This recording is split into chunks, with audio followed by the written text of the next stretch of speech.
মরমী কবি হাসন রাজার বাড়ির পাশ দিয়ে বয়ে যাওয়া সুরমা নদী পার হয়ে 10 থেকে 15 কিলোমিটার এগুলেই নয়নাভিরাম প্রাকৃতিক সৌন্দর্যে চোখ জুড়িয়ে যায়। কয়েক কিলোমিটার গেলেই পাহাড় থেকে নামা জাদুকাটার প্রবাহমান জলধারা প্রবেশ করেছে বাংলাদেশের অভ্যন্তরে। 4 থেকে 5 কিলোমিটার দূরেই টেকের ঘাটের পরিত্যক্ত খনি প্রকল্প এলাকা। টেকের ঘাট থেকে 6 কিলোমিটার দূরে বিখ্যাত জলাভূমি টাঙ্গুয়ার হাওর। শীতে এখানে বিভিন্ন ধরনের অতিথি পাখির বিচরণ ঘটে, কিন্তু যোগাযোগের অব্যবস্থাপনার কারণে প্রাকৃতিক সৌন্দর্যমণ্ডিত এসব এলাকায় বেড়াতে আসতে পারছেন না ভ্রমণ পিপাসুরা।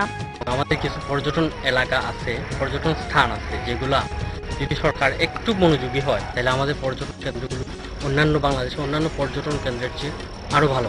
দেশের বাইরে থেকে আসে মানুষ, আইসা নৌকায় থাকে, এই জায়গায় থাকে, এই জায়গায় থাকে, কোনো থাকার কোনো জায়গা নাই।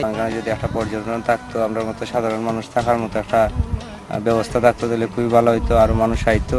সুনামগঞ্জের সীমান্ত এলাকা ও টাঙ্গুয়ার হাওরকে কাজে লাগিয়ে পর্যটন কেন্দ্র গড়ে তোলার জন্য গত বছরের 8 ডিসেম্বর 51 কোটি টাকার প্রকল্প পর্যটন কর্পোরেশনে পাঠানো হলেও এর কোনো অগ্রগতি নেই বলে জানান সুনামগঞ্জ এলজিইডির নির্বাহী প্রকৌশলী।